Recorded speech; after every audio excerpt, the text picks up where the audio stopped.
Good afternoon.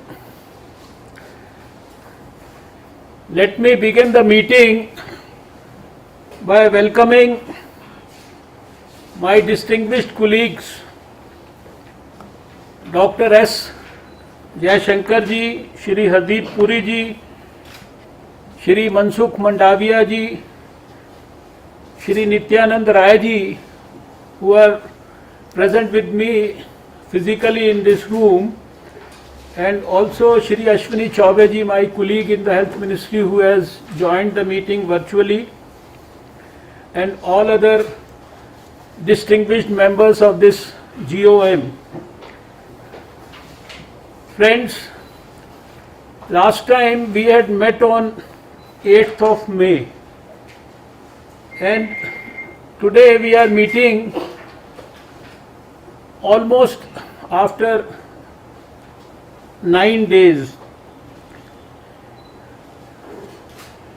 The better news, or the news which can give us a bit of relief, is the fact that today when we are meeting, the difference between the number of new cases that have appeared in the country in the last 24 hours and those who recovered in the last 24 hours is almost 1 lakh.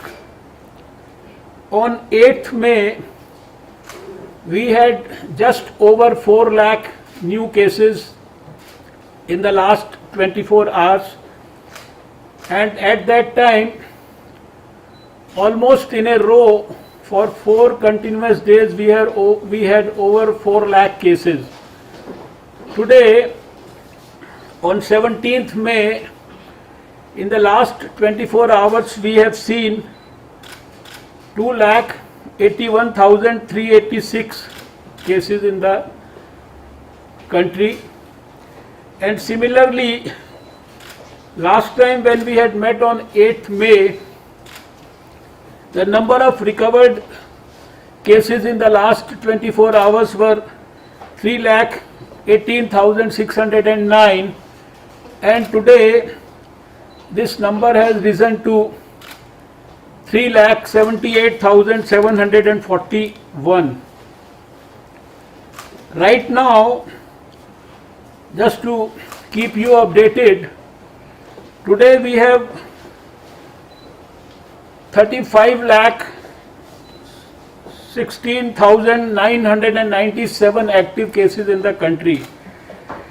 And for the first time after almost 26 days, we have seen cases less than 3 lakhs. On the vaccine front, if I have to update you, although last week in the regular Health Ministry press conference, the country has been updated about the latest projections about the vaccine availability which is likely to be there in the coming months.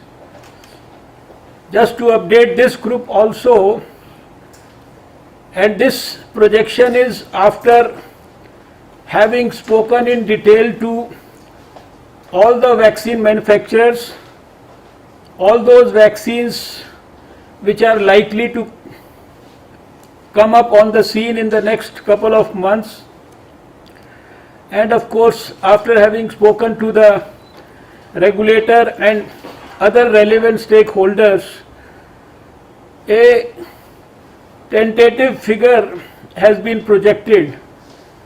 We started our vaccination on 16th of January when the Prime Minister had launched the campaign for the whole country, and with his blessings and over the last many months with the efforts of the scientists and the support of the government through the Department of Biotechnology, also to the various vaccine manufacturers for supporting research and development of new vaccines. Also, from 16th January till 31st of July, the country would have procured almost 51 crore vaccine doses.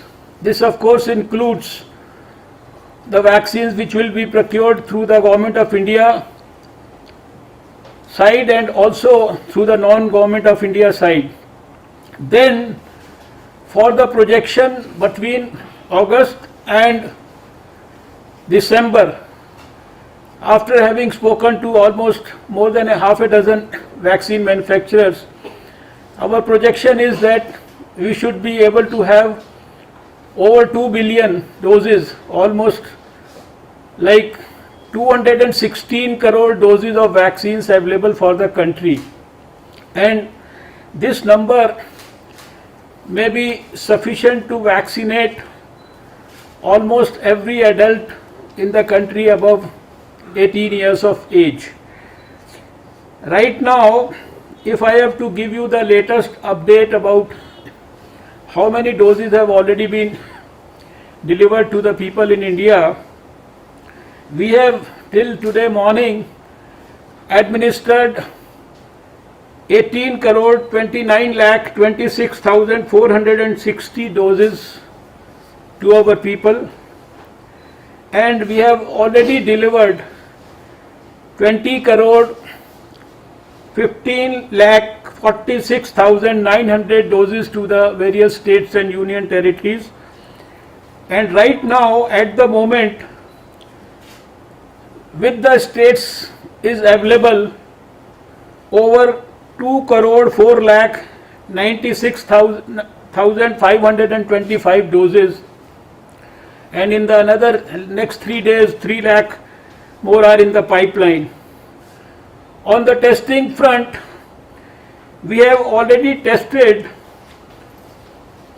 over 32 crore 25 lakh 55,816 tests have been done in the country. Last 24 hours, in spite of the fact that last 24 hours was a Sunday, where we have seen over the last 1 year that usually the number of tests, it goes down quite a bit, but still in the last 24 hours we have tested 15,73,515 people in the country through our network of 2,542 labs that we could develop in the last 1 year, starting from one lab. There has been a lot of talk about remdesivir, ventilators, etc. So today I have to inform this esteemed group that by now we have from the Government of India been able to deliver 52.64 lakh vials of remdesivir to the states, 45,066 ventilators to the states, 176.91 lakh PPE kits to the states, and also 422.79 lakh N95 masks to the states. Today I have to also inform this group about a very important development, and this has been a very landmark day, a historic day. Today in the morning, under the leadership of our Defence Minister Shri Rajnath Singh Ji, of course guided by our Honorable Prime Minister Shri Narendra Modi Ji, I had the privilege to join him in the release of a new drug, 2DG, that's 2-deoxy-D-glucose. This is a new development, a totally indigenous drug, and maybe the only Indian drug which has been developed and discovered in the last 1 year, like we had our own indigenous vaccines developed, which has been an outcome of research which started with DRDO and the Institute of Nuclear Medicine and Allied Sciences in Mass in April 2020, and the research completed recently, and the drug controller, after having given emergency use approval to this drug, which is likely and which has also the potential to be some sort of a game changer. This certainly has the potential to reduce the dependence on oxygen for the COVID affected patients, and also to reduce the duration of illness, and it has the potential of getting absorbed in a differential and selective manner in those cells where the COVID virus affects the body, and there it inhibits the virus synthesis and also the energy production. So this is a new drug which has been in fact dedicated to the country in the morning today. Today we will have 3 presentations in this meeting. The first one is going to be by Dr. Sujit Singh, the Director of NCDC. You know that in December, the Health Ministry as well as the Department of Biotechnology, we had created a consortium of 10 national labs. That's called INSACOG, Indian SARS-CoV-2 Genomics Consortium. And this consortium has been working very hard over the last many months. And today I have to inform you that in this consortium, till now there were 10 major labs of the country, and this week we are going to add another 17 labs to this country, so it will become a consortium of 27 labs working together. This was created in fact to monitor genomic variations in the SARS-CoV-2 for genomic epidemiological correlation to assist in the public health response to pandemic. The second presentation will be by the DG ICMR, Dr. Balram Bhargav, and he is going to update us about the new developments on the testing front, the positivity rates, the COVID testing network across India, then the rationalization about the RT-PCR tests, etc., things that have changed over time, availability of kits, their validation process, and then of course the augmenting testing mechanisms for rural India, and then the new guidelines for home isolation and care for COVID-19, the new criteria for defining mild, moderate and severe illnesses, and also the criteria for admissions in hospitals and within the hospitals, in the wards and the ICUs, depending upon the severity of the illness. Then he is also going to brief us about because there has been so much of confusion in the minds of the people about the use of remdesivir and tocilizumab, because everybody is running after these drugs in spite of the fact that they may not be required. So there is a new clarity which is being provided by ICMR, and also the evidence-based advisory about screening, diagnosis and management of mucormycosis. We have heard so much about it. And then finally there is going to be one more presentation by Ms. S. Aparna ji, who is the Secretary of Pharmaceuticals Department. She is going to brief us and update us about the availability of the various drugs like remdesivir and drugs related to fungal infections, etc., and their availability and what the pharmaceutical department has done to make them available and accessible to people in a better manner. So this is briefly about this particular meeting. With these few opening remarks, once again I welcome all of you, and I would request Dr. Sujit Singh to start with his first presentation about genome sequencing and what's happening on this front in the country. Dr. Sujit Singh, you can go ahead. Very good afternoon, Honorable Union Health Minister, Dr. Harshvardhan sir, Honorable Shri Pradeep Puri ji, Honorable Nityanand Jai ji, Honorable Mansukh ji, Honorable Shri Jaishankar ji, Honorable MOS Shri Ashwini Chaudhary ji, Dr. Vinod Paul sir, Secretary sir, and all senior secretaries who have joined virtually, DG ICMR and DG Health sir, and all other senior officers who have joined virtually in this group of ministers meeting. I think this is my first time where I am presenting this genome sequencing work in front of honorable ministers who have taken a lead in dealing with the fight with pandemic and guided us in many fronts. Sir, just to start the presentation, I'll request if I can have the presentation. So just as you have rightly mentioned that this consortium of 10 national labs which were independently engaged in genome sequencing since May 2020, I think this must be highlighted that this work was an ongoing work, although this was not primarily directed or coordinated with public health, but this has been going on.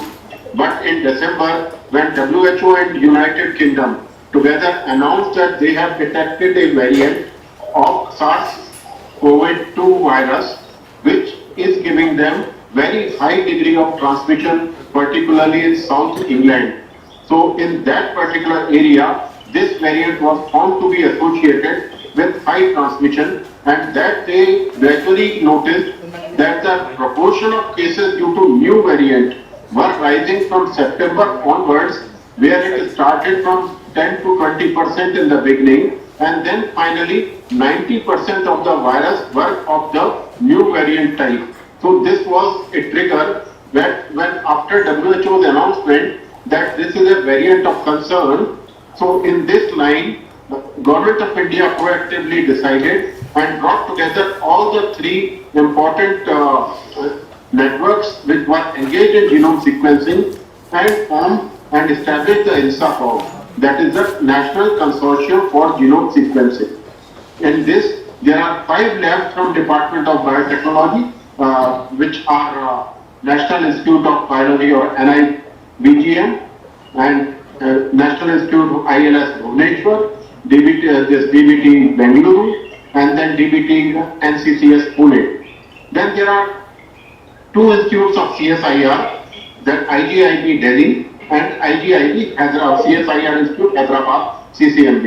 There are 3 institutes under Ministry of Health and Family Welfare. One is ICMR's National Institute of Virology Pune, another is NCDC, and third one is NIHFW, NIMHANS Bangalore. So these are the 10 institutes which are engaged in this. So next please.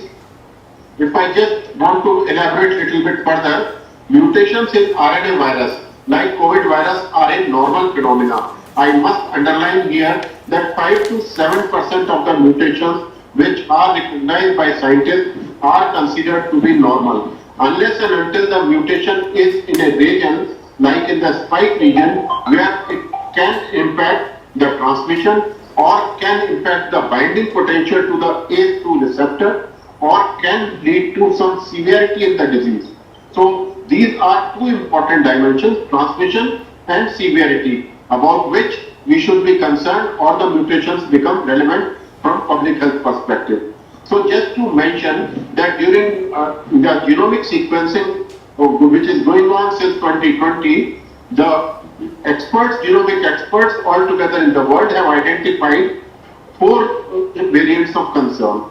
These variants of concern, number 1 is the UK variant, which is B117, and this leads to 50% increase in transmission. And recently, a study has been quoted in, which has been in 7 countries in Europe, where all these 3, B117, B1.351, and P1, that is the Brazilian variant and South African variant, have been studied particularly with regard to their impact on severity in relation to the hospitalization. So they found that all these 3 variants are somewhat related with the increase in severity and increase in hospitalization. So that has been quantified, and now we have also come across one new variant which has also been labeled by WHO as variant of concern, and it was first detected in India, and this was a combination of two genomic mutations, L452R and E484Q. And this variant I will discuss further. Apart from this, there are other mutations also which have been detected in many countries and are right now under investigation. So we have three terms: variant of concern, where it has been established that it has got some public health impact; variant of interest, where they are in a region where their mutation can lead to high transmission or high severity, but that has not been right now established, or evidence is not there for direct correlation. So these are variants of interest, and then they become variants under investigation, where we undertake clinico-epidemiological study in relation with the genomic structure and find out to ascertain with conclusively evidence that it has got impact on high severity. Next please. So sir, if we just look at the type of strategy which has been formed up for dealing with this, we have basically grouped it into two main heads. Number one, target samples, which samples are to be sent for genome sequencing. It is very, very pertinent that we are targeting right samples for genome sequencing, and then only we will get conclusive evidence which is statistically valid and significant also. Second is the standard operating procedures which have been clearly indicated and which are being done in coordination with the states. So sir, under target samples, we have targeted number one, international travelers who are arriving in India from various countries. We are getting their RT-PCR done at the airports, and those persons who are found to be positive by RT-PCR and their CT value is less than 30, they are mandatorily being sent for whole genome sequencing, so that we come to know that which persons from abroad are having positivity with regard to new variants or variants of concern or any mutation which could be of significance. So that is one category. Second category is the community samples. Here we are doing two types of community samples. Number one, first objective was that during December we wanted to know whether some UK variant, South African variant or Brazilian variant persons have already entered inside the country or not. For that we targeted 1 month behind samples, and we did some retrospective sample genome sequencing of the samples. And after that we found that already these three variants, or Brazilian variant was only one, remaining variants were found to be around in 18 states of the country. So we started correlating this with the surge which we are observing. This was one. Second, now looking at the prospective one, because we all understand that this pandemic is a very, very complex pandemic, and the roadmap to dealing with this pandemic undergoes lot of fluctuations, particularly with regard to the seroprevalence related surge in relation to the genomic sequence or in relation to the transmission which has been interrupted successfully, that how long that transmission can sustain. So there are many dimensions. To get a better understanding of this genomic sequencing also forms one important pillar. And to complement that, we have done a sentinel identification exercise in all the states where we have identified 5 labs and 5 hospitals which are catering to the larger area. From there, we will be taking representative samples and doing whole genome sequencing for understanding the future course of variants in the country. Another important aspect, I think, which is of interest to everyone, that why vaccinated persons are getting reinfection, or why the persons who were infected previously are also getting repeated infection. To study this, that whether the variant has got some role to play in this, we have targeted all the persons who are getting infection after vaccination, full coverage of vaccination. Second, or after having recovered fully and 3 months after the full recovery, they are again showing or getting prone for reinfection. So those are also targeted for this. So the strategy which we are following, the samples are sent by the state surveillance officers or the state district surveillance officers, and they are sent to the respiratory 10 labs, and their labs are doing that genome sequencing and identifying variants of concern or potential variants of concern or new mutations. These all three are submitted to the scientific advisory group. We have constituted a high-level scientific advisory group which looks into the genomic mutations, and on the recommendation of the scientific experts, the mutations or the samples which have been found to be having relevant mutations are referred to the IDSP or the Central Surveillance Unit at NCDC. NCDC does direct correlation with the type of surge, type of transmission, type of severity which is being observed in those districts. Sir, as of now, I must mention that there are 146 districts which are being kept under surveillance for looking into the impact of genomic variations in the country. Now coming to sir, impact which we see of this particular genomic surveillance, I think we need to be very, very clear that what is basically the relevance of genome sequencing. First and foremost is it gives us better understanding that why we are having high degree of transmission, why we are having different ages getting affected, why the disease is showing different severity in different age groups. So these are some of the areas which are being studied to a greater extent. Second is testing strategy. Testing strategy, many times people say that the current RT-PCR test is not found to be positive in the persons due to different type of mutant virus in them. So this particular complexity is also being understood in a better way, that whether the new variant or the mutations which we are observing is somewhere responsible for getting the persons escaping the normal testing procedures. So that is another aspect. Third aspect is of course the clinical severity, that the severity which we are observing, whether it is linked to the mutation or the variant of concern or not. Now with this what we do, we directly share the results with the states, particularly on variants of concern.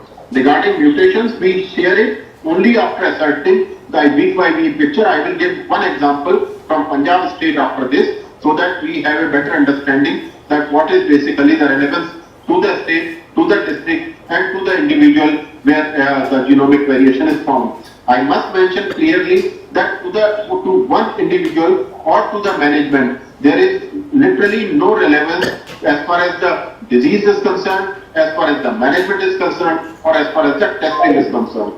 Now coming to the other aspect, one is also international relevance. Many times these variants are also taken note of by international countries, and because of that they impose various kinds of restrictions.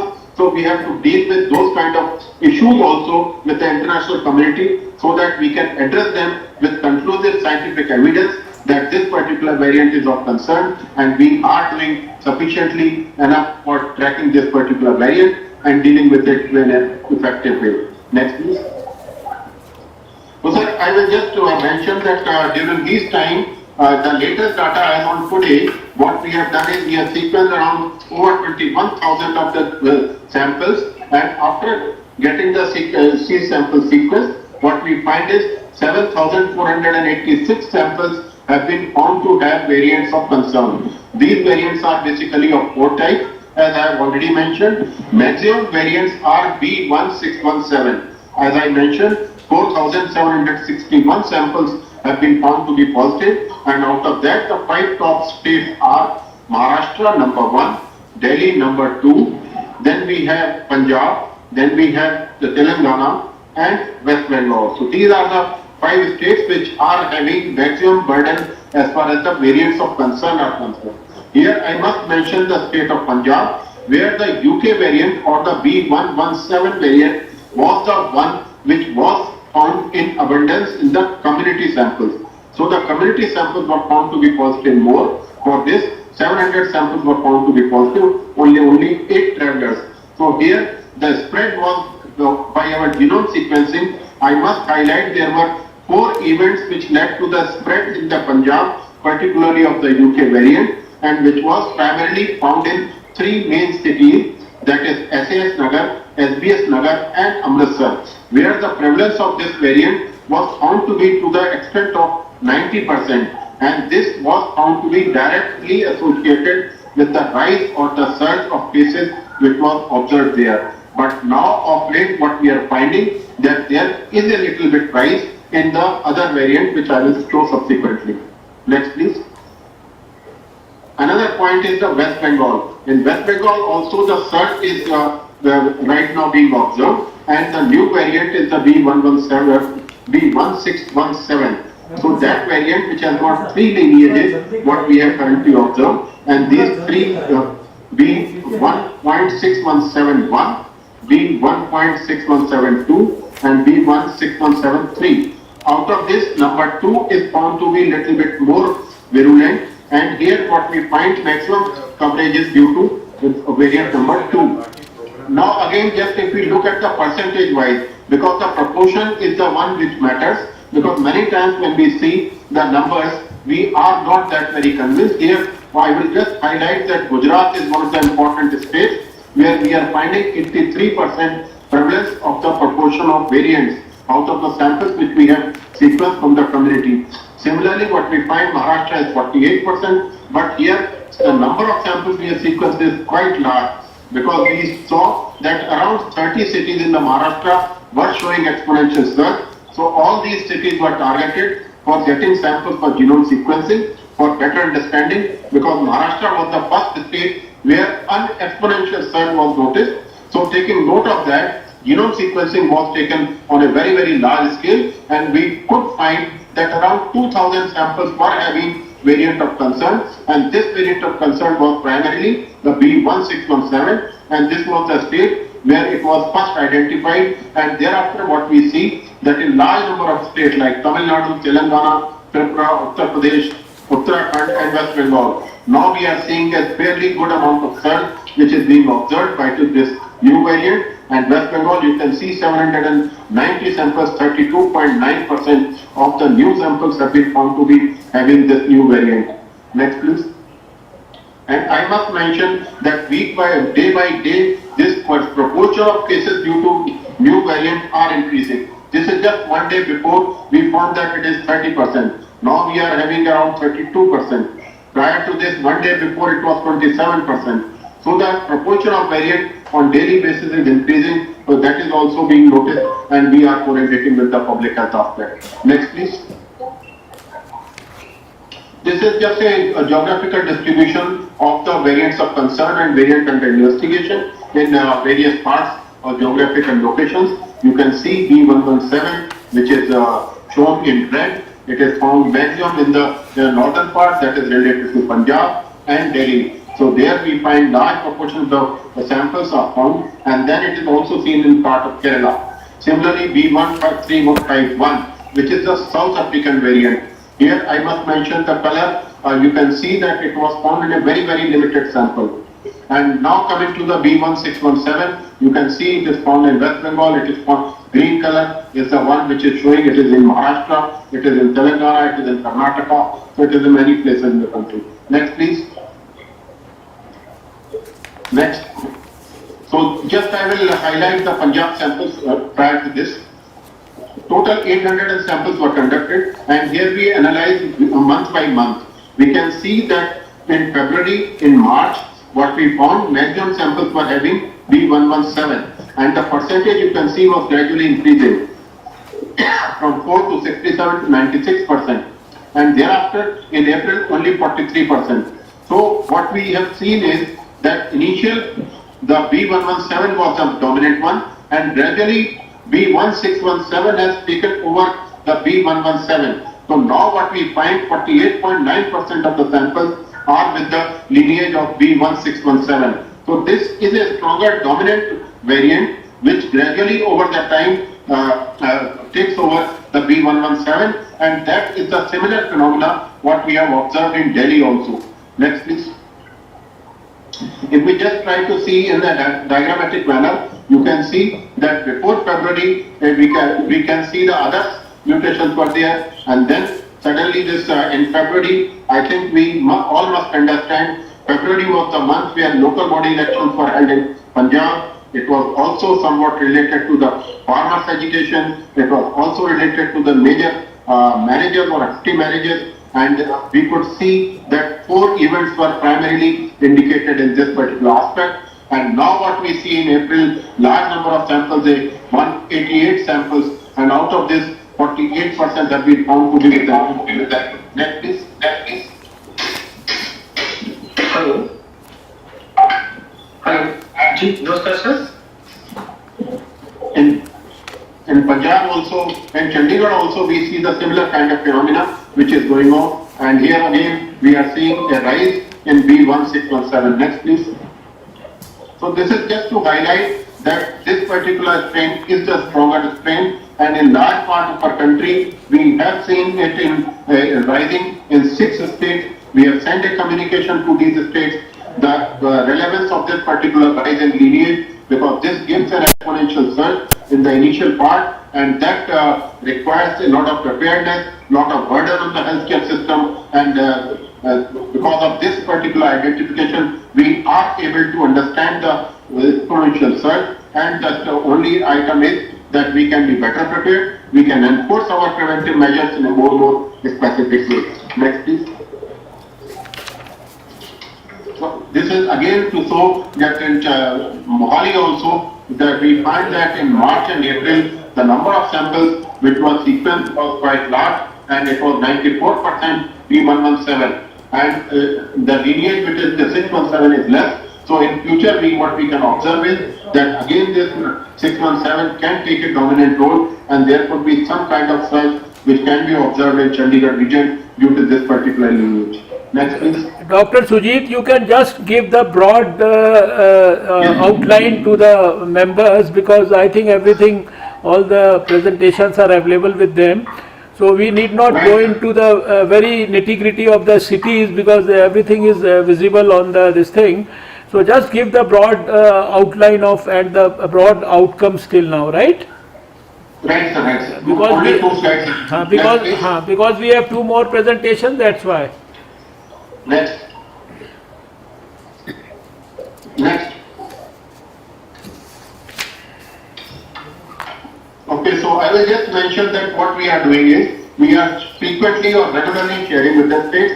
We are also discussing the impact of this particular variant with the states and the relevant districts through BC, and we are also asking the states to give more samples, particularly for the clinical correlation of this. And that is basically right now our work, that whether this clinical correlation with the new variant is giving us some kind of severe disease or not. Next, please. So in the end, what I would like to highlight is that we are seeing a rise in this particular variant, particularly in the states of Maharashtra, Delhi, Gujarat, MP, Uttarakhand, and Jammu and Kashmir. These are the states. Jammu and Kashmir, we all know that recently Uttarakhand and Jammu and Kashmir both are showing a rising trend. So in the last 1.5 months, this particular variant has shown an increase. Only thing is that we require to be better prepared to meet this surge, and we have to enforce our existing measures in a more stringent manner and see to it that this particular spread is contained and the transmission due to this does not spread further. So that's all. Thank you. Thank you, Dr. Sujit. Now I'll request Dr. Balram Bhargav to make the second presentation. Dr. Balram Bhargav, please. Yes, sir. Thank you, sir. Honorable ministers and colleague secretaries, it is a pleasure to present here. What I will be talking about is the testing and how we are ramping up the testing in the second wave. May I have the slides, please? And also about the treatment that has been requested. One point I want to emphasize, we've just heard the presentation regarding the variants. We have to remember that testing is not at all an issue in these variants, because we are testing all by 2 genes. So we will not miss any of these variants. So that is one important point regarding the testing. So India is facing a massive upsurge of cases, and we have a weekly positivity rate of 17%. RT-PCR test, our capacity is about 12 to 13 lakh per day. And RAT capacity is also about 17 lakh per day. So we have a total capacity of about 30 lakh tests per day. Laboratories are working 24/7, but despite infection among laboratory staff, test performance is still being maintained. Next, please. Here I just want to emphasize that the green is showing the cases and the blue line is showing the positivity percentage and the number of tests that are being done. On April 30th, 2021, we did 19,45,299 tests. That is the highest ever in the world by any country. The United States did 19 lakh and 1,000 tests on 24th of November. So we have done higher than that, and we have capacity now much higher, and we have a plan for much higher. Next please.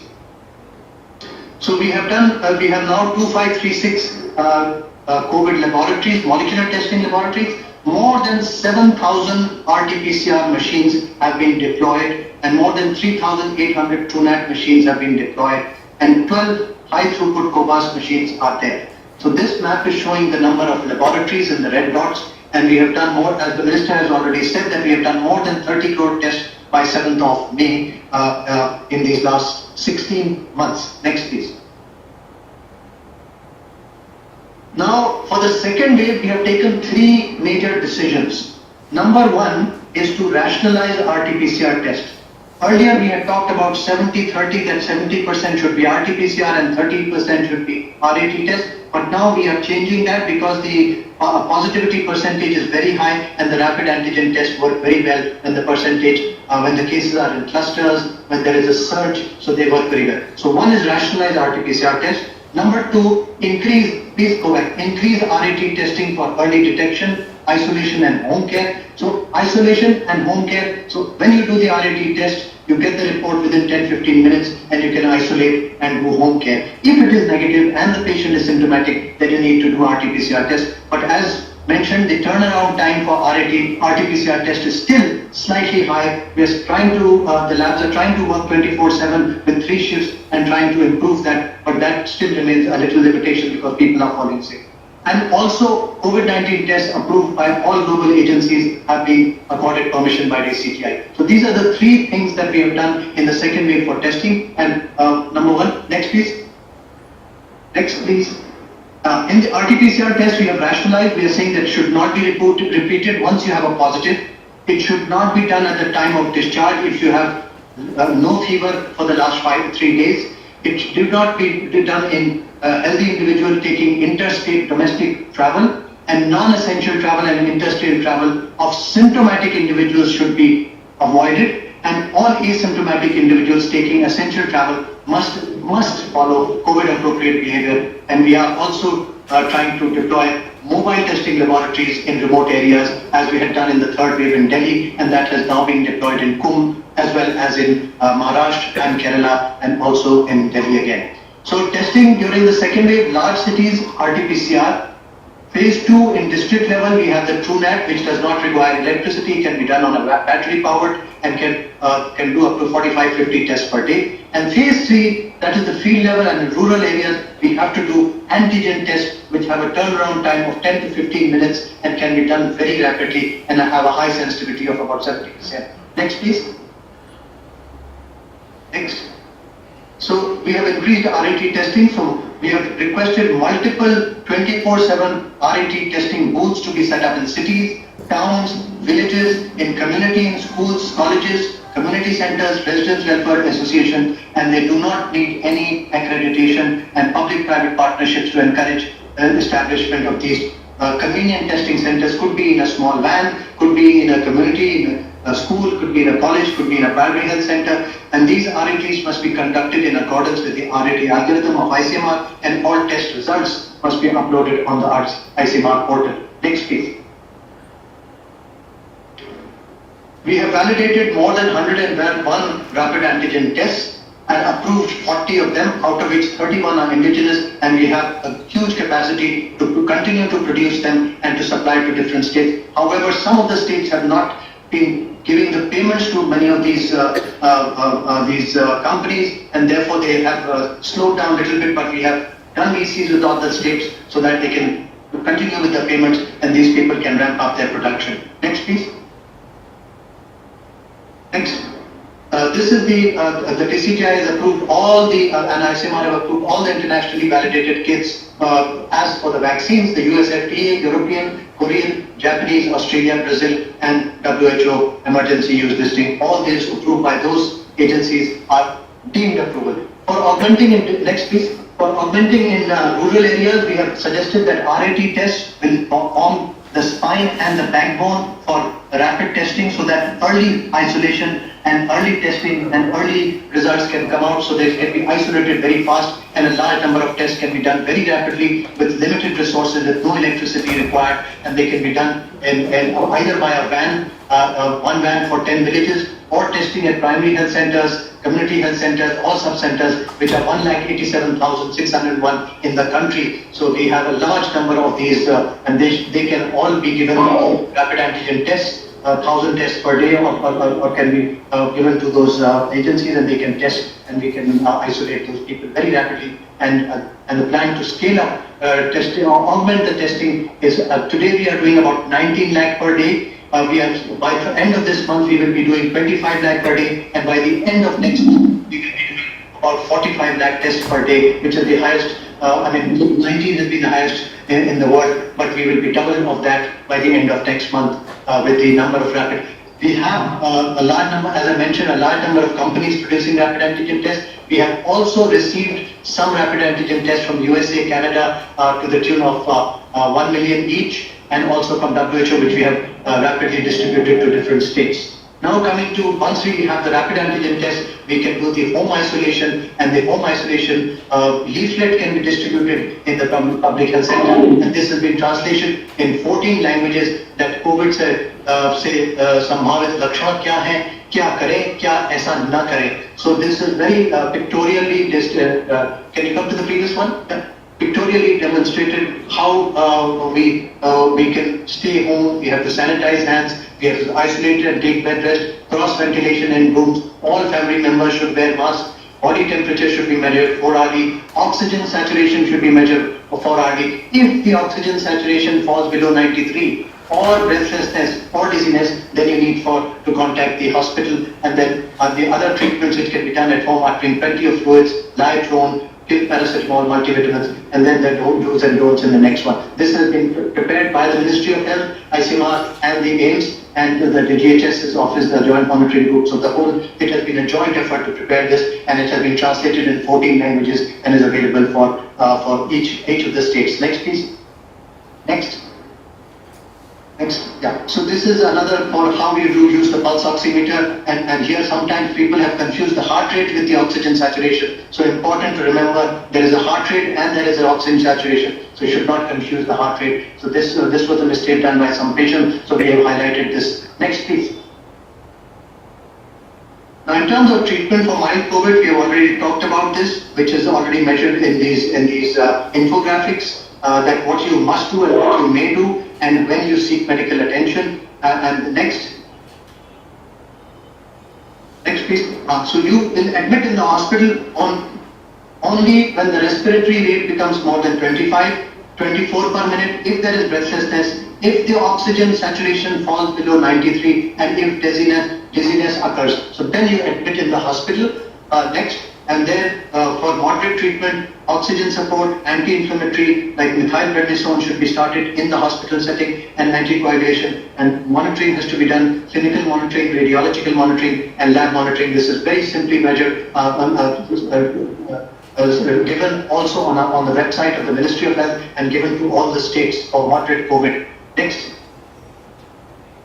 And for severe COVID, we need to admit in the ICU where the oxygen saturation is falling below 90, and on room air, and the respiratory rate is more than 30. So increasing oxygen requirements, and anti-inflammatories, again methylprednisolone, anticoagulation, and you maintain fluids and manage the sepsis and shock. So next, please.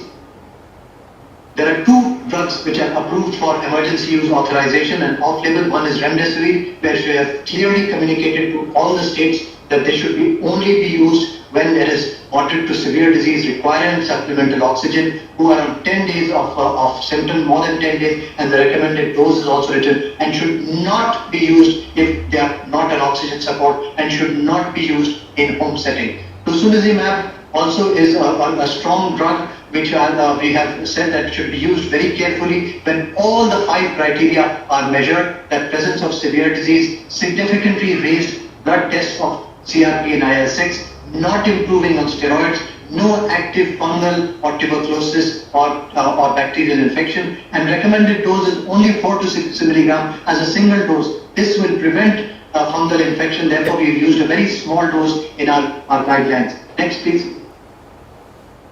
We have also given the evidence-based guidelines for mucormycosis last week, and the drugs for this is mainly amphotericin B, and Madam Aparna will be talking about the availability of those drugs for. But important to remember that it is more common in diabetics, more common in undiscriminate steroid use, more common in indiscriminate tocilizumab misuse. So we have to be very careful when we use strong drugs like steroids, tocilizumab in diabetics particularly. So those are the main precautions for this, because this can be a black fungus and is a very severe condition requiring IV antibiotics for several weeks and many times even surgery. Next, please. Thank you so much. I will stop. Thank you, Dr. Balram Bhargav. Now I'll request Ms. Aparna ji to make the next presentation. Thank you, sir. Am I audible, sir? Yes, yes. Namaskar, sir, and all your senior colleagues here, sir. Sir, we come to you with a report on the work done over the last 1 month on facilitating the supply of drugs that are being used for the treatment of COVID-19 patients, sir. Sir, we have created a small COVID drugs management cell and working to identify who are the manufacturers for the drugs that are required and making sure that they are available. Sir, there is strong coordination with the Ministry of Health and Family Welfare, with DCGI, sir, and with the National Pharmaceutical Pricing Authority. On the other hand, we also coordinate with the states and UTs to ensure that they are able to get the drugs that are allocated to them, sir. Sir, we followed a three-pronged strategy. The most important part is augmenting the production. So we have identified the manufacturers, new suppliers, and encouraged them to increase their capacity. In this, we have received great support from DCGI, who has been approving the new manufacturing sites at a very, very expeditious manner. Second, sir, we are also working with them to ensure that they have the raw materials for making these drugs in large quantity.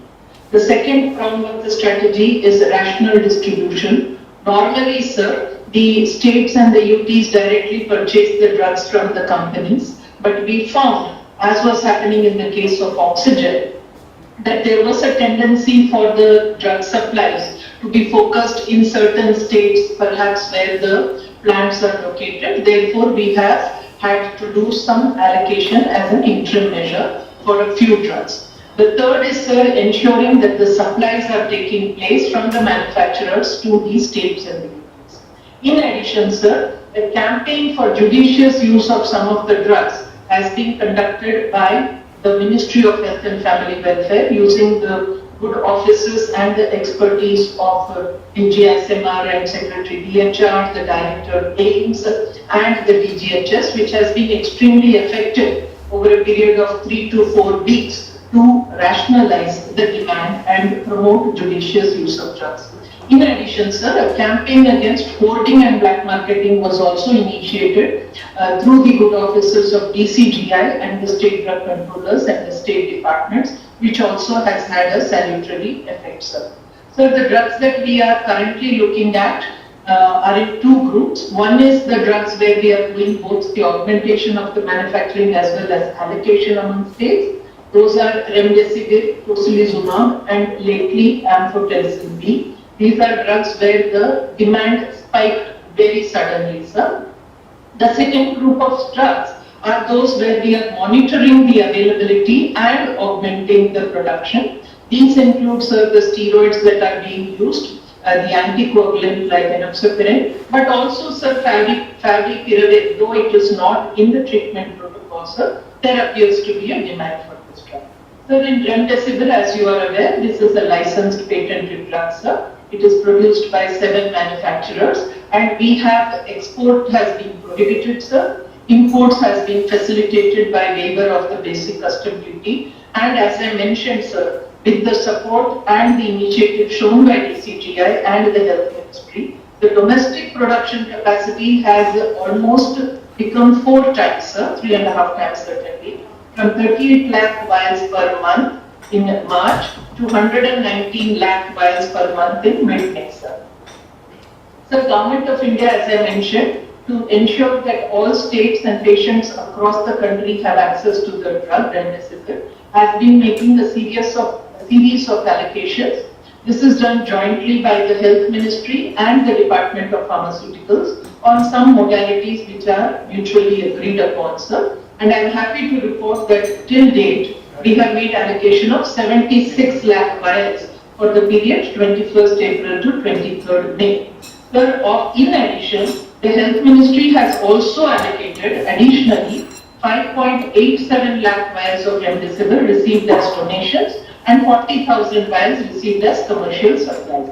So these allocations, as advised by Health Secretary, are dynamic, constantly being reviewed based on the geographies where the disease is showing increase.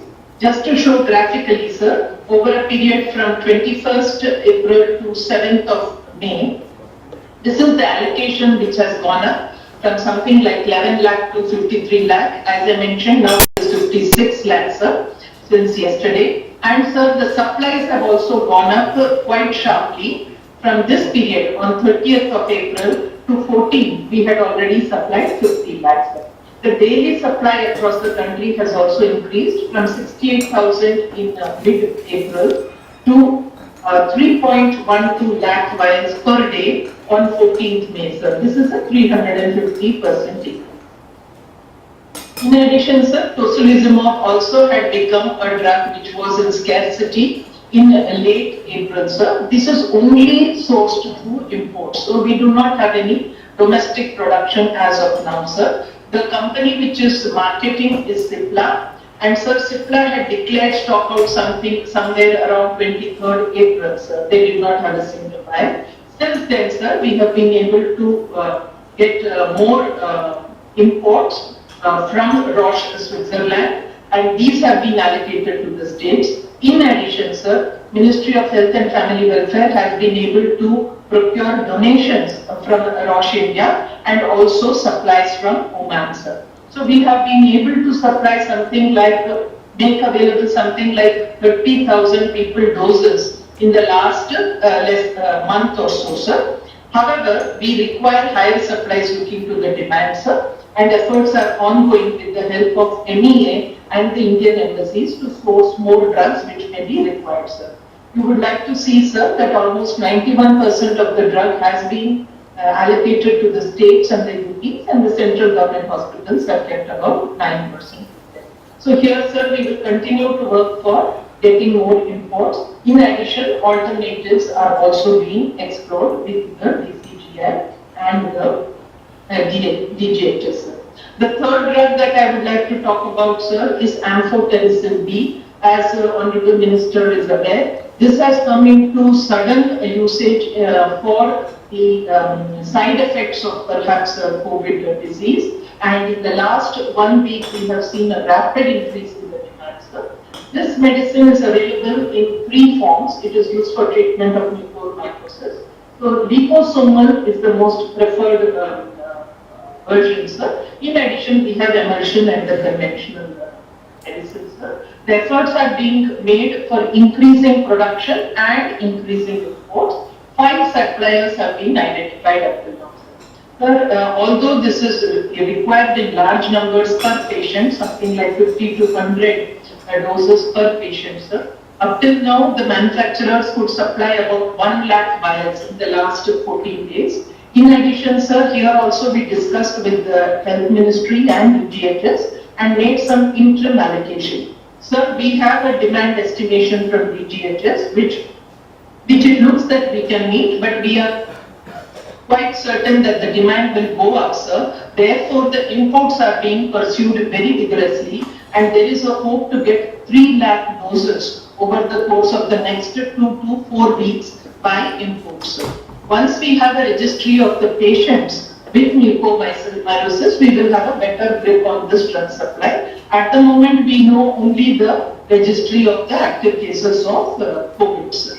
Sir, this is the supply schedule, as you can see. In right now, sir, this is what we could supply. We are expecting this much of imports, about 283. Subject to getting these imports, sir, by end of May or early June, we will be having a better position in terms of drugs availability.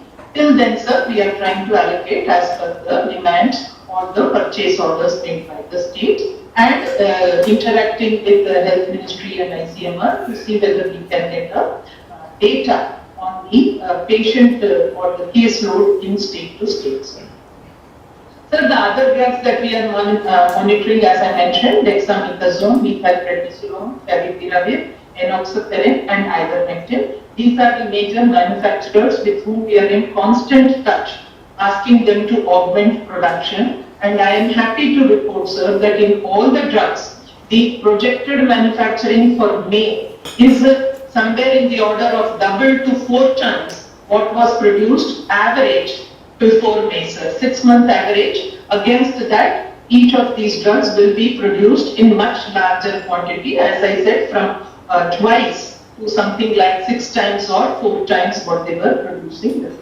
So here we have received from the Joint Monitoring Group through the EG1 chaired by Honorable Member Dr. Paul, we have a projected requirement for 30 days which we are using as the basis for ramping up production by the manufacturers. In addition, sir, here we are not making any allocations because we find, sir, that the production trend for the first and second week of May and the supply for the first and second week of May is well in line with the demand which has been shared by the EG1, sir, and this is the stock position that is available. I may point out, sir, that enoxaparin, among the 6 of them, enoxaparin continues to be a drug of some concern as regards availability. We will be consulting Health Ministry, ICMR, to find out what other alternatives we can push for manufacturing in place of enoxaparin, sir. So in addition, as I mentioned, there is strong enforcement activity by DCGI Sahib through the SDCs and the state government, and more than 200 actions have been taken, which includes police action, arrest, seizure of goods, and notices against the DC Act. In addition, sir, the Ministry of Consumer Affairs has also asked that there should be a strong action against price gouging. So education activities, as I mentioned, sir, great contribution has been made by the Health Ministry to ensure there is rational and judicious demand for these drugs, and a number of press interviews, videos, and webinars have contributed to this rationalization of the demand, sir. Finally, sir, we are also doing some other measures. As I mentioned, we coordinate with EG1, which is headed by Dr. Paul, and the Joint Monitoring Group of the Health Ministry for demand estimation. We coordinate with the DCGI for identifying manufacturers, alternate drugs, and expeditious approvals which are being given by DCGI for ramping up production. We are doing regular reviews with the manufacturers. So there is a WhatsApp group and helpline to monitor supplies. MEA has been extremely forward-leaning, sir, in helping the manufacturers to source raw materials and inputs. Common portal has been created by Dr. R.S. Sharma through NHA to help the manufacturers to track their distribution, sir. The press notes are being issued regularly, and there is also interaction with the All India Organization of Chemists and Druggists to ensure that the distribution channel is working efficiently. More work will be done. And lastly, sir, DCGI has increased the survey at the retail chemist level to a weekly survey to ensure that at the end point, the availability of the drugs can be assessed. So this is the enforcement activity taken state by state. This is the last report provided by DCGI. Sorry. So you can see that a large number of actions have been taken, more than 200. Similarly, sir, this is the survey which has been conducted by DCGI. We will be getting also today's survey data, sir. This is 1 week old, but Every week we are collecting this, DCGI is getting this done, sir. You can see, sir, this is the availability of drugs as per the survey in shops which are close to the COVID-19 designated hospital. In addition, he is also getting survey done in general chemist, sir. As I mentioned, sir, this amphotericin is a drug which is in low supply, and we are trying to get the imports to ensure that is done. In the interim, doing some allocation so that every state can get some. Sir, there are also a number of court cases like Health Ministry. We are also trying to handle them and defend the actions taken by the government, including the allocation, the supply, and the prices. And finally, sir, in our various letters to the state governments, which are jointly issued by Health Ministry and DOT, pharmaceutical, we have requested state departments to align the purchase orders, sir, make the purchase orders as per allocation, promote the judicious use of drugs, make equitable distribution between government and private hospitals, sir, of whatever is available in the state. Keep the hospitals and general public informed on where they should get these drugs which are being sort of regulated, sir. Avoid unnecessary stockpiling. And also, sir, lately the question of timely payments to manufacturers has come up. So we have flagged that also and requested states to continued action against black marketing and hoarding, sir. So going forward, for 3 months, we will focus on the raw materials, getting the demand forecast from June to August. We may have to take some decisions on government procurement or support to manufacturers. After that, sir, we will try to, as production picks up further, anytime next month or so, we will try to move away from allocation to routine purchases by states and institutions. We think there is some work which we can do on monitoring retail availability using IT software. So right now it is done manually. And in the long term, sir, as you can appreciate, we have to think about import substitution of critical drugs, as we did last year when we started import substitution of APIs. Thank you very much for the indulgence of the group, sir. That was my presentation. Thank you, Aparna ji, for a very comprehensive and informative presentation. Now I'll request the members of this group to give their observations, comments, queries, advice, whatever you feel is relevant. First we start with our honorable ministers, and then we'll have comments from the officers also. Hardeep Puri ji.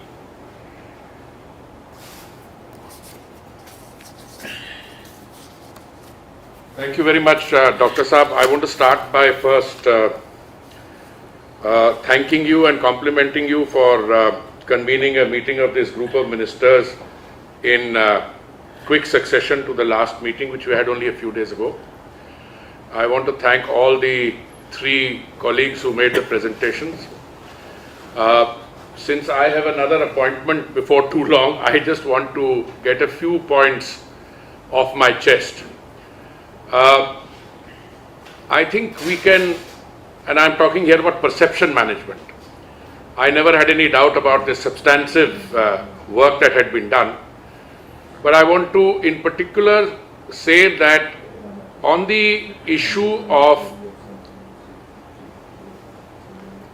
the health infrastructure being expanded, oxygen, extra beds, etc., we've had occasion to comment on that.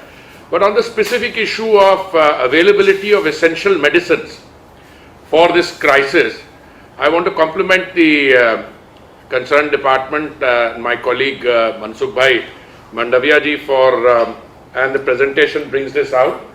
From a period of very clear shortages, the May production, from what I could gather, has been ramped up several times over than what was expected. And that is what I think is points to the resilience of a system where we can show that given challenges, we can suddenly ramp up production, and it's all pointing to one, everybody working together.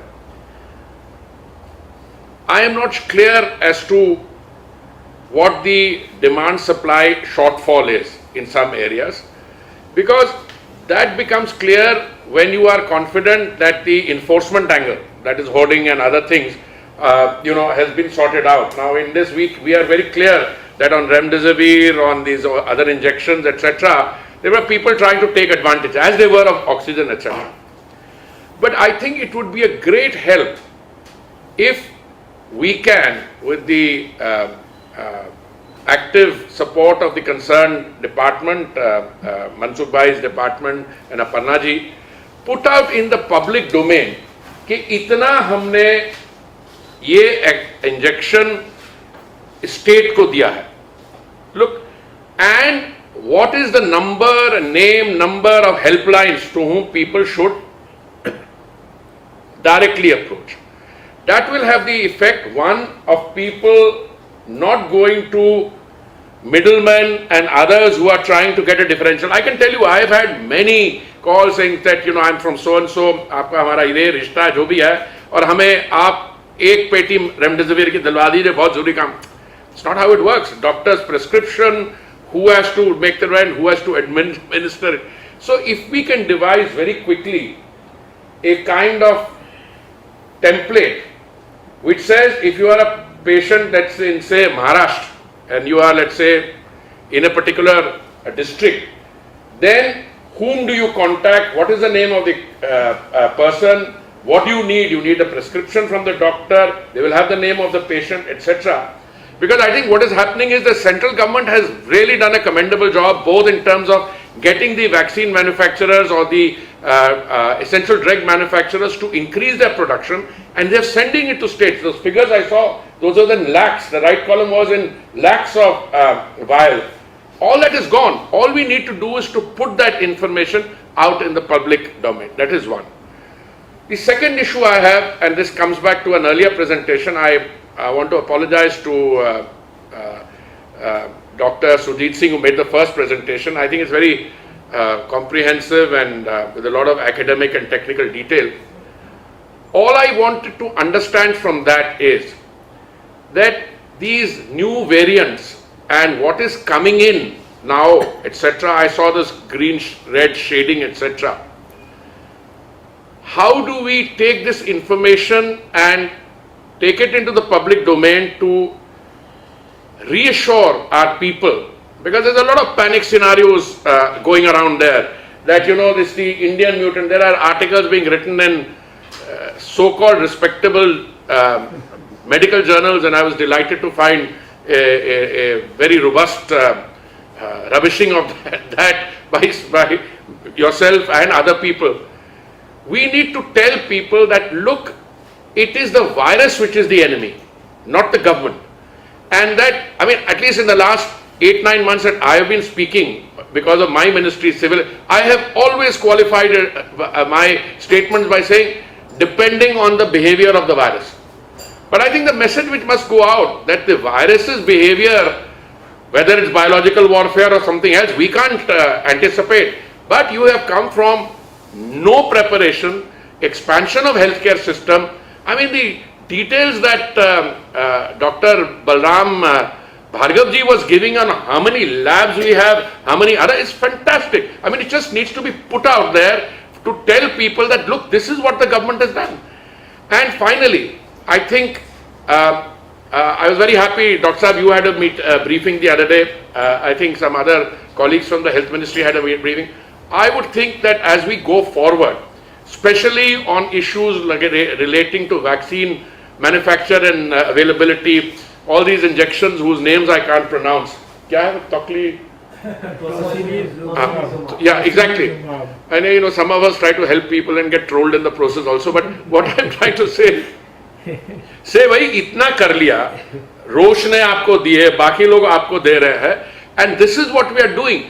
So that there is an understanding that I already find that with the efforts that you all have made, and I can tell you this very strictly, already that vicious opposition, that has been blunted. Now people are, the people will find some issue, I'm not worried about that. But this kind of increase in production, increase in procurement through import, through their good offices of MEA, etc., it needs to be put out a little more so that the public perception has a better understanding. That's my limited point.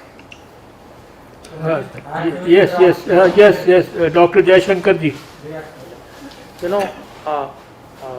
Again, Dr. Saab, I join Hardeep ji in thanking the other participants for the presentation. See, we are members of many groups. Huh? We are members of this group, there are oxygen group, there is pharma group. So we get a lot of information. Now, I am looking at the public narrative and I am finding a big gap between my understanding as someone who has access to information and the public perception, even of people who have nothing against us. Huh? So I would say, because look at the last 1 month, we have moved heaven and earth on oxygen. You know, what we have done for oxygen is really remarkable. We have just heard what we have done on medicines. We have managed to maintain an increase of vaccine production at a time when global supply chains are under stress. Okay. We have expanded testing. I mean, look at the testing numbers. We could not have dreamt of these numbers 6-7 months ago. And we are have to combat this propaganda that, you know, ये Covaxin है तो वो variant निकल जाएगा. You know, people are actually making out as though variant आए तो vaccination is useless. You know, there is a element of that. So my sense is a comprehensive narrative covering oxygen, medicines, vaccination, testing and variants. Basically a nichod of today's presentation needs to be repeatedly put out. Even if that's many times being said over again, because everybody takes those briefings seriously. You know, and it should be done. The doctors who are there should do it. आप tweet करें, हम लोग tweet करेंगे. You know, everybody in their talks and so on, because somewhere we have to give public the courage and the faith in the system. Because the work that I am seeing done in the government, I am not seeing that reflected in increase in faith and morale of the public. So I think these points which Hardeep ji highlighted are very important. We need to integrate it and everybody should relentlessly put it out. We should not take the view, अच्छा काम करेंगे अपने आप, the calm will speak for itself. It doesn't happen that way. So I think we need a big push and certainly 5 of us should get involved, but I think others should also. So in a way that, you know, the distillate of this would be very, very useful to put out. Doctor साहब, मनसुख जी, आज मुझे जो अभी हम वहाँ पहुँचे हैं सभी सेक्टर में बहुत अच्छा आउटपुट निकल के आया. जो अभी जो बातचीत हुई अजित जी और जयशंकर जी ने बात की, उसको मुझे ऐसा लगता है कि आज हम एक ऐसा डिसीजन ले, कंपाइलिंग करके सभी में एक ग्राफिक्स के माध्यम से हम 50 ग्राफिक्स तैयार करें. फॉर एग्जांपल, इस मेडिसिन का प्रोडक्शन इतना था, फिर हमको बुके इतना हुआ, उसका एलोकेशन हम इतना किया था, आज इतना कर रहे हैं. टेस्टिंग किट इतना होता था, आज इतना. मोदी जी का फोटो हो, एक सरस एक ऐसा करके ग्राफिक्स 50 ग्राफिक्स बनाने के लिए हम डिसाइड करें.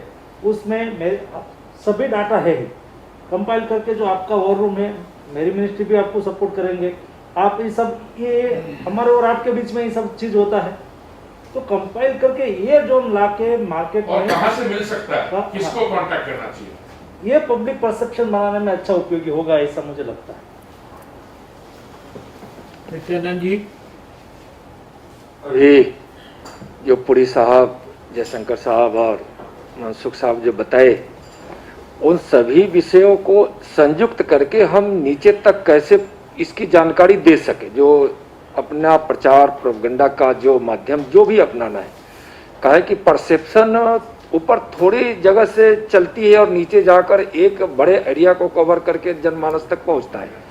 तो हमको लगता है कि अपनी बातों को, जो अपनी उपलब्धियां हैं, चाहे उसको डाटा के रूप में, चाहे उसको किसी भी जो रूप में लाकर हमको नीचे तक पहुंचाना चाहिए. इसका माध्यम जो भी हो, मीडिया हो, अपना प्रचार हो, अपना पम्पलेट हो, जानकारियाँ हो, प्रेस कॉन्फ्रेंस हो, सोशल मीडिया हो, जो भी हो. और एक चीज़ उसमें और मुझको एक जोड़ना है कि जहाँ तक मुझको पता चला है कि जो रजिस्ट्रेशन हो रहा है ना वैक्सीनेशन के लिए, उसका रजिस्ट्रेशन फॉर्म या ऑनलाइन होता है या जो सेंटरों पर हो रहा है, वह सिर्फ अंग्रेजी में है. अगर सिर्फ अंग्रेजी में है तो हमको लगता है कि उसको हिंदी में भी और राज्यों की अपनी मातृभाषा में, लोकल भाषा में भी उसको आना चाहिए। कहे कि नीचे तक, यह तो एकदम बिल्कुल एकदम गांव तक पहुंचना है, अशिक्षित लोगों तक भी जाना है। इसलिए अगर वह माध्यम बने तो हमको लगता है इसमें है तो ठीक है, नहीं तो जोड़ना चाहिए। धन्यवाद। अभी जो हमारे सभी सहयोगी मंत्रियों ने कहा है बात उनकी बिल्कुल ठीक है कि कोविड के खिलाफ जो लड़ाई है वो तो हम काफ़ी स्ट्रांगली और काफ़ी सफलता से लड़ रहे हैं, लेकिन शायद जो परसेप्शन की वॉर है उसमें हमारे को और ज़्यादा दम लगाने की ज़रूरत है, और ज़्यादा स्ट्रांगली उसको लड़ने की ज़रूरत है, और उसको और ज़्यादा टेक्नोलॉजी का भी प्रयोग करके और जितने भी कम्युनिकेशन के साधन हमारे पास हैं इस विषय पे बहुत लेवल्स पे बहुत सारी चीज़ें ऑलरेडी हो रही हैं प्राइम मिनिस्टर के मार्गदर्शन में। लेकिन जैसा कि GOM ने भी अपनी भावना व्यक्त की है, मैं समझता हूँ कि राजेश भूषण जी और डॉक्टर VK पॉल कुछ कमेंट करना चाहे तो करें, और वो इस भावना को ग्रैस्प करके और इसको कैसे आगे हम हमारे मंत्रालय के माध्यम से और फर्दर बढ़ा सकते हैं इन collaboration and coordination with the pharmaceutical and other relevant stakeholders, तो शायद वो उचित होगा। राजेश भूषण जी, आप कुछ कहना चाहेंगे? नमस्कार सर और धन्यवाद सर। मैं केवल एक बिंदु आपके समक्ष प्रस्तुत करना चाहूंगा सर। जैसा सभी माननीय मंत्री गणों ने कहा, there is a need sir on a daily basis to address the narrative which is a misleading narrative that is propagated in the different forms of media. Sir, इसमें मेरा सबमिशन ये होगा कि अगर हम प्रत्येक बड़े विभाग और मंत्रालय जो इस पेंडेमिक से जूझ रहा है, जैसे स्वास्थ्य मंत्रालय में और फार्मास्यूटिकल विभाग में और डिपार्टमेंट ऑफ हेल्थ रिसर्च में और डिपार्टमेंट ऑफ बायोटेक्नोलॉजी में एक डेडिकेटेड, हमारे यहाँ तो एक ग्रुप है सर, एक डेडिकेटेड ग्रुप हो जो कि सर प्रतिदिन केवल इस काम को देखे। जैसे उदाहरण के लिए माननीय मंत्री जी ने कहा कि कुछ ग्राफिक्स बनाए जाने चाहिए जिसमें हम कहें कि हमने राज्यों को इतना रेमडेसिविर, इतना टोसिलिजुमैब, इतना अन्य दवाएं उपलब्ध कराई, या इतने कंसंट्रेटर, इतने ऑक्सीजन सिलेंडर, इतने वेंटिलेटर उपलब्ध कराए। तो ये सर पूरा मामला जरूरी नहीं है कि विभाग के सचिव तक आए, क्योंकि सर विभाग के सचिव हो सकता है 10 और कामों में इस पेंडेमिक के दौरान लगे हुए हों, लेकिन अगर इस तरह के डेडिकेटेड 2 या 3 लोगों का कोई ग्रुप होगा हर मंत्रालय में, तो वो प्रतिदिन सोशल मीडिया पर या इलेक्ट्रॉनिक और प्रिंट मीडिया पर इस प्रकार के दुष्प्रचार को इमीडिएटली एड्रेस करने की स्थिति में रहेगा सर। तो मेरा निवेदन यही था सर। धन्यवाद सर। डॉक्टर VK पॉल, आप कुछ कहना चाहेंगे? धन्यवाद सर। सर, ये जो परसेप्शन की बात है ये GOM में पिछली बार भी चिन्हित हुई थी सर।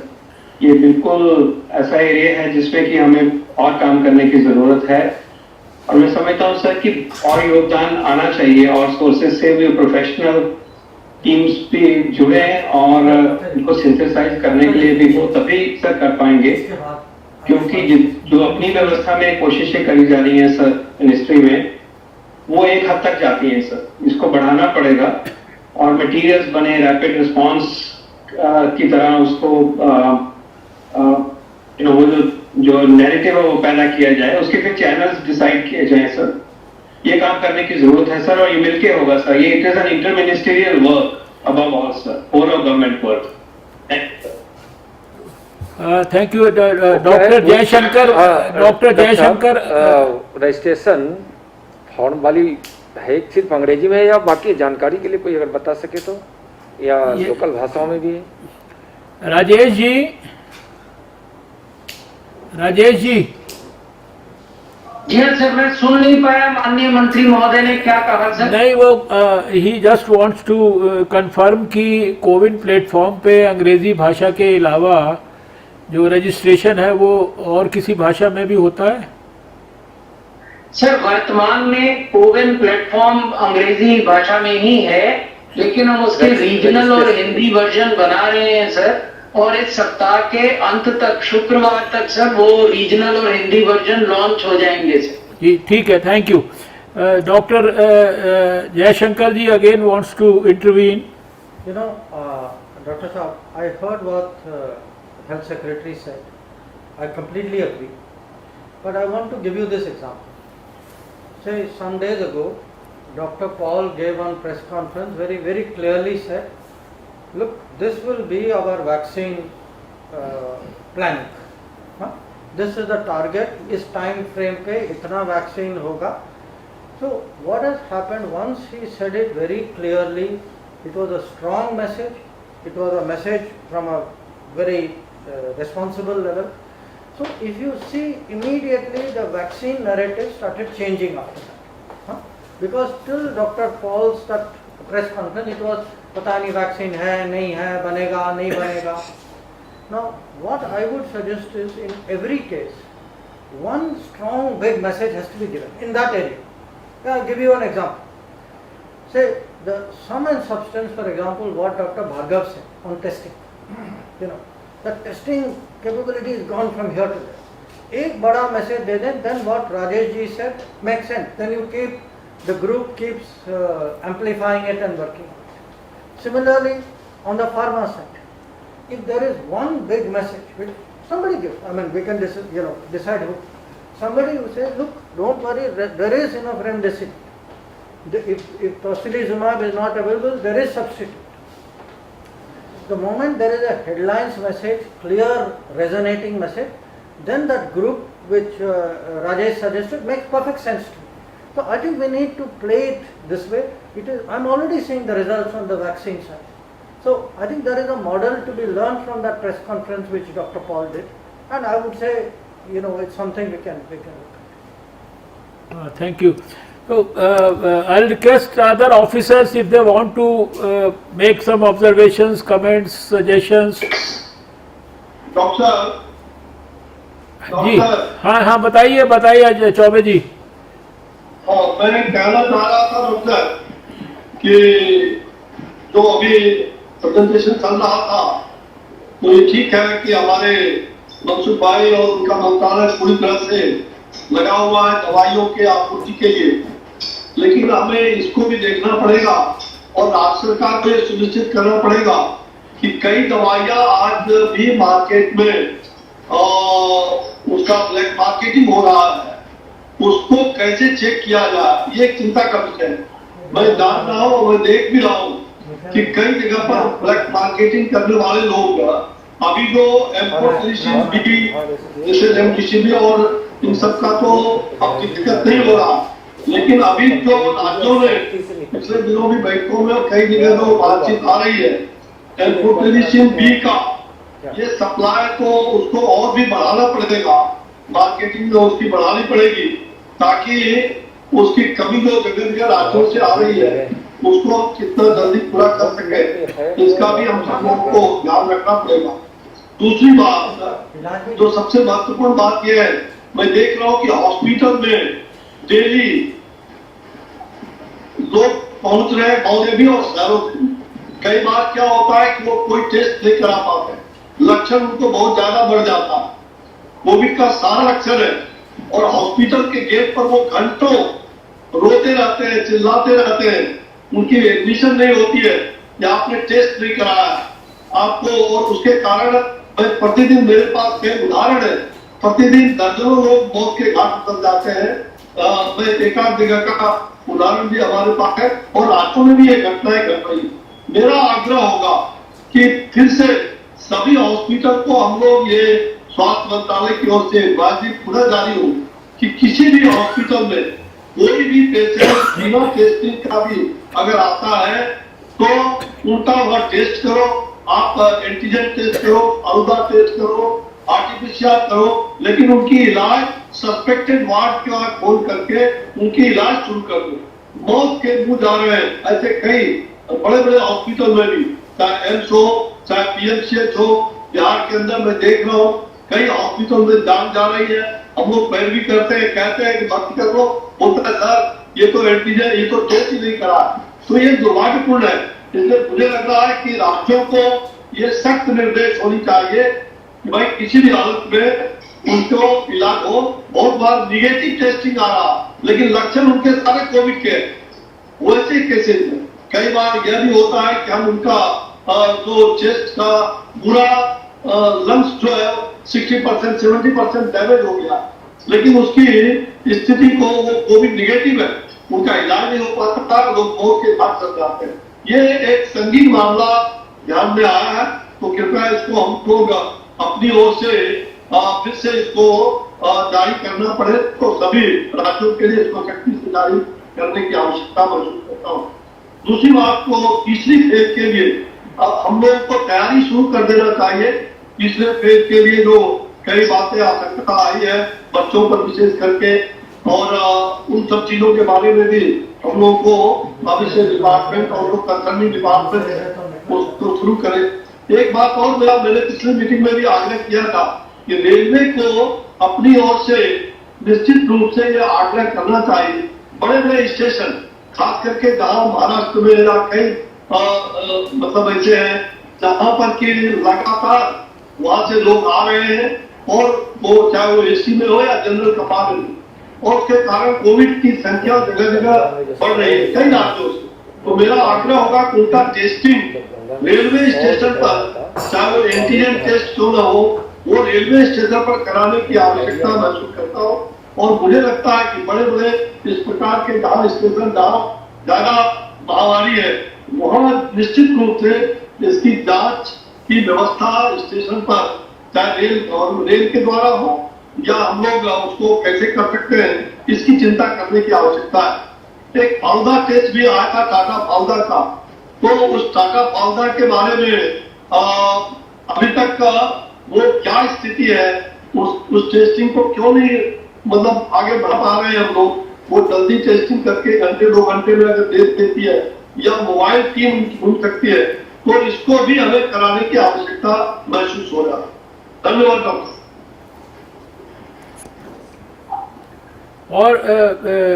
और कोई ऑफिसर्स अगर कुछ कमेंट करना चाहते हैं, ऑब्जर्वेशन आई कैन। डॉक्टर साहब एक और सुझाव अनुरोध था कि जो अपना मोबाइल टेस्टिंग है ना, उसको हम लोग को ज़्यादा बढ़ावा देना चाहिए, ताकि हम गांव की ओर ज़्यादा से ज़्यादा इस काम को कर सकें। प्रेजेंटेशन में उसको काफ़ी स्ट्रेंथन कर रहे हैं अभी आपने देखा ना, लेकिन एक सुझाव उसको और थोड़ा इधर I could see one hand raised. कोई और ऑफिसर जो बोलना चाहते हैं please, I am not able to देखो कौन है। सर मैं मेंबर सेक्रेटरी एनडीए में हूँ sir, Sanjeev Kumar. Yes, please carry on, please. Sir, it was evident from the presentation that Dr. Sujit Singh made that there is a direct one-to-one relationship between increasing cases and new variants. But so far the public health response is concerned, sir, I think it is the same traditional response itself, which is testing, tracking, isolation and treatment. लेकिन sir जो हम लोग state से जो बात करते हैं, तो ट्रैकिंग पे वो लोग का जोर अभी ज्यादा नहीं लग रहा है। जैसा कि हमारा जैसे इतिहास पोर्टल है एनडीएमए में, हम लोग बोलते हैं स्टेट्स को इसको यूज करें, लेकिन वो लोग सब अभी मिटिगेशन का बहाना लेकर वो लोग दूसरी चीज में बिजी हैं सर, ट्रैकिंग पे उनका ध्यान नहीं आ रहा है। तो न्यू वेरिएंट्स जो कि अभी एस्टैब्लिश भी हो चुका है कि एक डायरेक्ट को रिलेशनशिप है केसेस की वृद्धि में और न्यू वेरिएंट्स में, इसलिए tracking should not be lost sight of. और अगर आवश्यकता हो सर तो एक ज्वाइंट लेटर अगर हम लोग एनडीएमए इतिहास पोर्टल के कॉन्टेक्स्ट में और हेल्थ मिनिस्ट्री की तरफ से इशू करें तो शायद इसका ज्यादा प्रभाव पड़ेगा। धन्यवाद sir. Thank you Amitabh ji. Amitabh Kant ji, I think you wanted to intervene. Sir ये प्रेजेंटेशन जब देखते हैं तो लगता है कि काम बड़ा मिशन मोड में हो रहा है, वॉर फुटिंग पे हो रहा है, पर परसेप्शन जो है पब्लिक में वो ये आता नहीं है। तो इसके लिए सर कुछ बिग बोल्ड मूव करना जरूरी है परसेप्शन को फील्ड में चेंज करने के लिए। सर मैं क्योंकि ईजी ग्रुप 3 हेल्थ करता हूं, वहां 2 इश्यूज आ रहे हैं। एक तो बहुत हॉस्पिटल्स कह रहे हैं कि सर एक्मो मशीन की बहुत जरूरत आ रही है अभी उनको, और एक्मो मशीन अभी सर आपके प्रायोरिटी आइटम्स में, हेल्थ के प्रायोरिटी आइटम्स में नहीं लिस्टेड है, तो वो डोनेशन में नहीं आ पा रही है। तो ये इस पर एक विचार कर लेना चाहिए। दूसरा सर कि मैंने हेल्थ सेक्रेटरी से भी बात की थी कि बहुत लोग जैसे अमेजॉन है, फिलिप्स है, ये लोग वेंटिलेटर्स और बड़े हाई क्वालिटी के वेंटिलेटर्स ऑफर कर रहे हैं, और यहां एक फीलिंग आ रही है कि हमारे पास तो स्टॉक में करीब 20,000 वेंटिलेटर्स पड़े हुए हैं। तो हम लोग को कितना वेंटिलेटर्स के इंपोर्ट के लिए पुश करना है, इस पर भी एक क्लियर डायरेक्शन होना चाहिए। हेल्थ मिनिस्ट्री की प्रायोरिटी एक्मो मशीन पे और वेंटिलेटर्स पर क्लैरिटी आ जाए। Thank you Amitabh ji. Anyone else? देखो, आर यू श्योर? तो राजेश जी, आप सबका धन्यवाद कर दें। कुछ अगर कोई कमेंट करना है तो कर दीजिए मिनिस्ट्री की तरफ से। धन्यवाद सर। मैं ग्रुप ऑफ मिनिस्टर्स की इस बैठक में जो भी माननीय मंत्रीगण सम्मिलित हुए हैं सर, और विभिन्न सीनियर ऑफिसर्स ने पार्टिसिपेट किया है, उन सबका धन्यवाद करता हूं। आपके सुझावों को सर हमने नोट किया है और हम उस पर फॉलो अप कार्रवाई करेंगे। हम आशा करते हैं कि भविष्य में भी आपके ये जो बहुमूल्य सुझाव हैं हमें मिलते रहेंगे। इस फोरम के अलावा भी सर हम आपस में संपर्क में रहते हैं और इन बिंदुओं को प्रतिदिन सुलझाने का प्रयास भी करते हैं। मैं एक बार पुनः सब लोगों का धन्यवाद करता हूं कि आपने इतना समय दिया, और आशा करता हूं कि भविष्य में भी आप इसी प्रकार हमें गाइड करते रहेंगे। बहुत बहुत धन्यवाद सर। नमस्कार।